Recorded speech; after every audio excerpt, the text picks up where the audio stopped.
So let's begin and continue the sugya and tefillah that we left off with yesterday. Yesterday we discussed barichas, the inyan of the kedushas hamokoim of a heilige shul, of a beis knesses, beis hamedrash, a place of tefillah, and how important it is for a person to be machshiv the kedusha that it has, which not only is a din in kedushas beis haknesses, but also, as we learned yesterday from the Yaris Dvash, from Yonis Naibishitz and others, it actually can affect Menachem in a physical way, your tefillahs from going up to Shemayim. So we should bear that in mind. I wanted to do a bit of a chazara with that. A couple of sugyas for today. We're moving on to a bunch of different sugyas. We're going to go from sugya to sugya to sugya, Be'ez Hashem. Just a couple of small ones, and then we'll go to the main sugya for today. First of all, Shulchan Aruch tells us, Orach Chaim Simat Tzadi Beis, that is toiv, not a chiv, but it's toiv for a person to give tzedakah before tefillah. Where's the makar? That a person should give tzedakah before tefillah? We know Vayvarach David, some even Siddurim even haven't written down. It's customary to give tzedakah at this time. But where does it come from? The inyan of giving tzedakah before davening. So the Gemara in Baba Basra Davav Amud Aleph, where the Gemara tells us a makar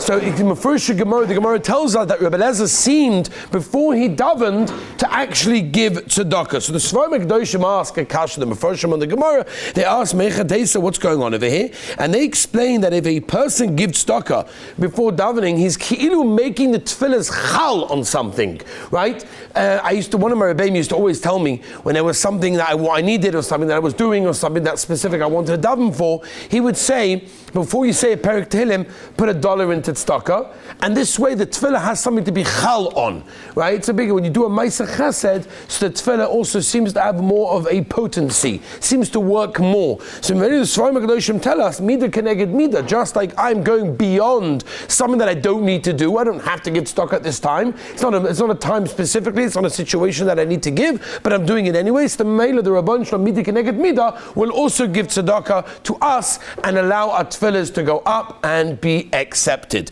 So that is the minig of a person to give tzedakah before davening. Also, the Rambam brings down as well in Hilchos Tefillah, the Vilna Gaon was extremely makbid on this, and that is to wash your hands before davening as well. This applies, by the way, of course, to all tefillahs, not only for shachris. The Indian, of course, the Vilna Gaon was makbid also to use a kli for it. Again, lav davka chiv gombo, depending on what your hands have been doing. If you just come from upstairs, you wash negavas and ran downstairs and went to mikvah and washed negavasa over there and then come in a chanami. But generally speaking, it's kedai for a person to wash his hands. If a person cannot, or whatever it is, at least wipe your hands on some wood or a stone to at least be yotza the minig over there, the halacha in that case. Moving on, Rabbi Isai, is the halacha of the proper attire for davening. This is not only talking about kedushas beis haknesses, beis hamedrash, meaning when you're in a shul, how should you dress? That's separate halachas, which also are negeya. Now we're talking about the idea of wearing clothing for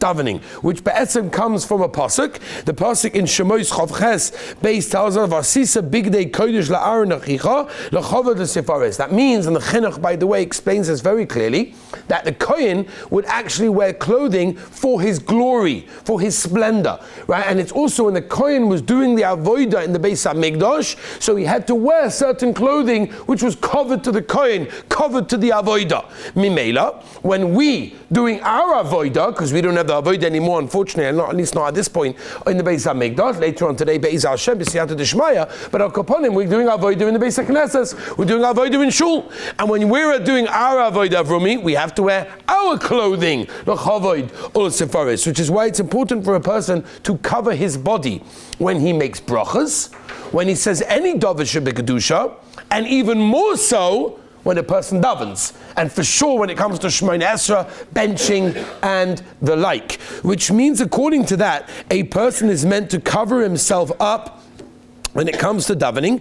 So, for example, the poskim discuss number one. This is maybe more again when a person is swimming or whatever. Libo roya se'erva. That means there needs to be a chatzitza. There needs to be a separation between your heart and your erva, right? Which, generally speaking, if a person is wearing a bathing suit, whatever, he's yotza that. But that's an important thing. If a person is wearing, for example, a robe, there should be a belt, for example, separating the one and the other. Libo roya se'erva. Again, there are different madregas over here. I'm not going to all of them because we're discussing davening over here, not making brachas. But when it comes to davening, so Rav Moshe, by the way, Rav Moshe, but just in case you don't remember, Rav Moshe was the one that said you're allowed to eat chalav stam. The heta that everyone relies on chalav stam. So he also writes another tshuva, and in that tshuva he says that even though it could be legabe brachos or whatever, a person can wear, for example, a tank top, or a person can wear a sleeveless shirt or whatever, maybe for brachos that would be acceptable. But for davening, absolutely not. Rav Moshe writes that in tshuva, right? It's not in the same tshuva as the chalav achim, but he's also writing over there. A person has to be makbid when he davens, and over here we're talking about tefillah, so we're discussing davening to make sure that he realizes he's omid l'fnei HaMelech, and the way that you would go in front of a gadol is the way that you're meant to be davening. Okay, so that's a very important thing. So maybe that would go according to the minig hamokim. Maybe certain places in a chanami, short sleeves might be acceptable for everybody to wear. That would be fine. But when it comes to Shemona Esrei, Moshe says a person should be more makbid to make sure you're not wearing, a sleeveless shirt or shorts for sure. Shorts, by the way, the poskim are very against the person davening when he's wearing shorts. Again, if a person's stuck and that's all he has, and he doesn't have access to clothing, and they're davening mincha, and it's coming up to nacht, so he's got no choice, and a chanami, could be there's a mokum that he should do, rather than miss out on tefillah. But whatever it is, a person should have some kind of sensitivity to realize, when you're davening, whether it's in a shul or out of a shul, a person has to be able to be covered fully, to make sure that he is omid l'fnei HaMelech, which is what Shemona Esrei is, and he does that in the correct way. Shulchan Aruch tells us also, in Orach Chaim Tzadi Aleph Siv Gimel, the halacha of having a head covering. That's also halacha, by the way. That means apart from covering your body, you're also, during davening, you're also required to have some kind of head covering, to have a yarmulke, to have a couple, whatever it may be, to cover your head in that case. Not only that, the Shulchan Aruch paskins halacha l'maisa is a psak in Shulchan Aruch. It is also to say Hashem's name without a head covering.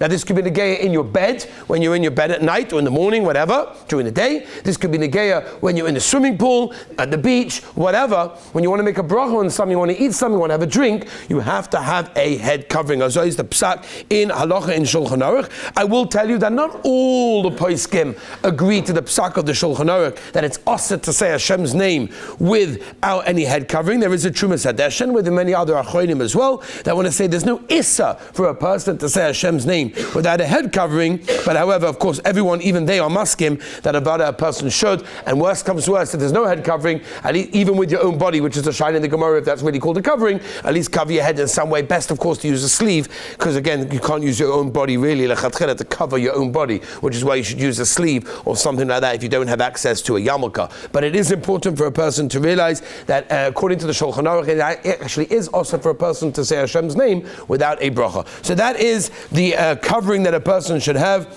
and the coverings that a person should have in their body. Let's move on to one last shaila for today, and that is being koveya mokum l'tefillah. Also a very important halacha in Shulchan Aruch, Siman Tzadi Sif Yotes. The halacha is that a person should be koveya mokum for davening. And by the way, you find this all the time. Guys walk in, I'm not this yeshiva obviously, but I'm saying in different places. Guys walk into a shul, and whatever, with the nearest place that they find, hopefully it's close to the can as to the door, they try to find the mokum, they sit over there, that's where they camp over there for davening. That's a problem. The halacha in Shulchan Aruch is that a person is meant to be koveya mokim for davening. So Rabbi say, if you don't have a mokim for davening, here's your time right now. Look around the Beis Medrash, try to find the place that sits with you the best, and that should be your mokim for tefillah every single time you daven. You shouldn't change it. By the way, it's not only meaning a Beis HaMedrash HaKavua, meaning the same shul, but it means within the shul, a person is meant to make sure he has a mokim kavua. Now, where do we learn this from? Where does it come from?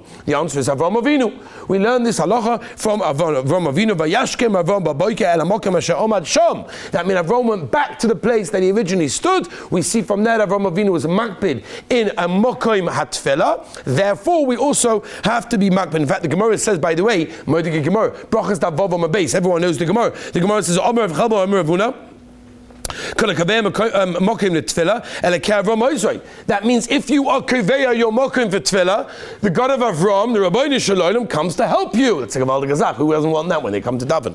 So made it's important for a person to do that. Not only Shemona Esrei, by the way, but all tefillah, the entire davening, a person is meant to have a mokim at tefillah. By the way, Reb Chaim Palaji in the Kaf HaChaim, Reb Chaim Pelaji writes in the Kaf HaChaim, Siman Yod, Moed Gazach, he says a very scary thing. I don't know, I want to say it to the Olam, but I'm just going to tell the Olam.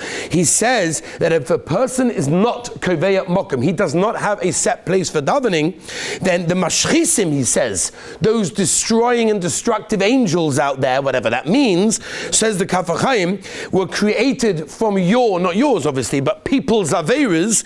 They will come and they will chap the Tefillah, and they will use it for their own Parnasa and their own Chias. As I state the Kaf HaChaim. So if you're not Koveya for davening, what happens to your tefillahs? Now you know what happens to them. As I state Reb Chaim Pelaji in the Kaf HaChaim. The Lekuti Marich brings down in Chelik Aleph a moshel that he says b'shem the Arizal HaKadosh. The Heilige Arizal says a normal moshel, and he says, imagine if there was a king that wanted to smash down a wall, so he goes over with a hammer and he smashes it again and again and again and again, and eventually the whole thing just collapses. It platzes and it goes down. So good. But he said, what happens if the king takes the sledgehammer, and every day he strikes a different mokoim? One day it's that corner, one day that corner, one day it's the middle, one day it's the top. So it might not work, or if it will work, it'll take a long, long time. You need to chap the same place again and again, chap again and again and again. That's the way to do it. Zog, the Arizal, brought down the Kutei Marich. That's what happens when a person is not Koveya Mokum the Tefillah. So Memela, the problem is exactly that he has a problem with, he's striking at a different place every time. It doesn't have the same koyach, and therefore that is going to be problematic in that case. By the way, Moedik Chiddush, you want to hear this Chiddush from Shlomo Zalman? This is a Moedik Chiddush. We're going to be discussing in Mitzvah Hashem in the next coming shurim, the halacha of davening b'tzibur, what means b'tzibur. We'll talk about that. But we know there's a halacha that a person meant to be davening b'tzibur means, tefillah b'tzibur means shmoyne esra. Right? So the people that come late to davening and they just daven. They don't realize that they have not been davening tefillah b'tzibur for a long time. Even, what do you mean? You might be davening the minyan every single day. No, you haven't. Tefillah b'tzibur means, davening with the minyan means shmoyne esra. So if you're late, you have to skip things. That's the halacha. You have to skip part of Pesukah Zimra, even though it's a terrible thing to do, because you're blocking with the pipes have to go up in a certain way, and you're blocking the pipes, which causes blockages and all sorts of problems. But that's what you're meant to do. You're meant to skip chalokim, parts of Pesukah Zimra, not for now to discuss, in order to make sure that you daven tefillah b'tzibur shemona esrei with the olam. You have to skip. So Shlomo Zalman had a kasha, and he said, 1 second, but what happens if there's another minyan? Let's say you're davening in a minyan factory, davening in a shtibel, and I come late, so beside if I come late, I'll go to the next minyan. I have a chiyuv to go to the next minyan. How can I skip Pesukah Zimra over here and chap shemona esrei when there's another minyan starting down over there? Nobody wants to do that, right?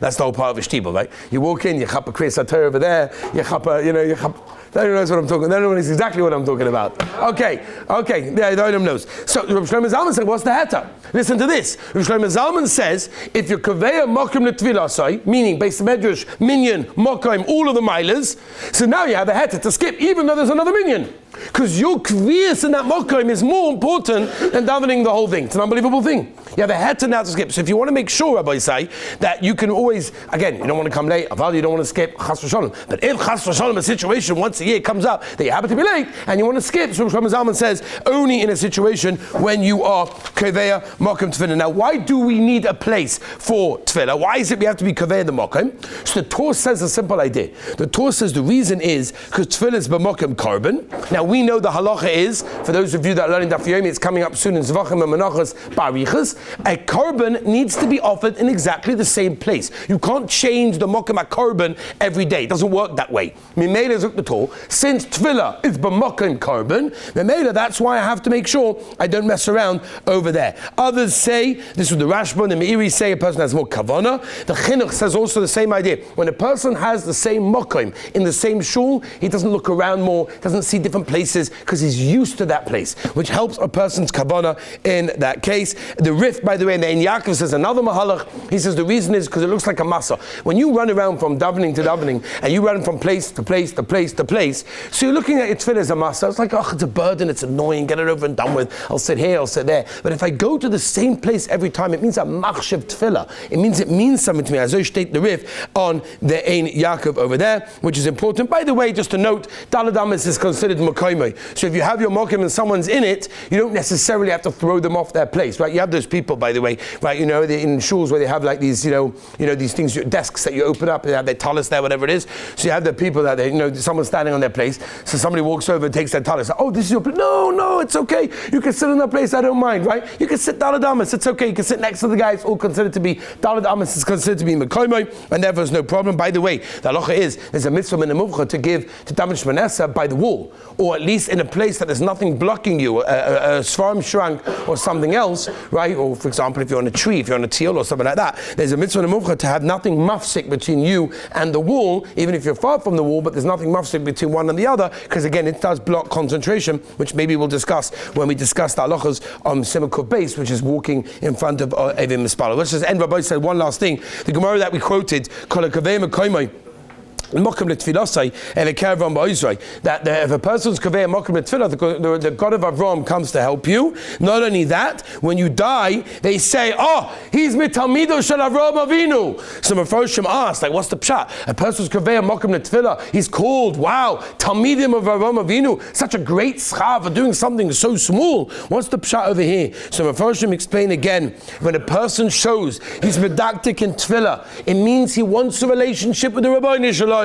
It means he wants to have a good conversation with the Melech Melech HaMelachim. When a person does that, the Mela, he's machshiv the Tefillah, he's a Talmud of Avram Avinu, and the Elkei Avram comes to help him. Be'ez Hashem, tomorrow, brand new sugya. Shkoyach.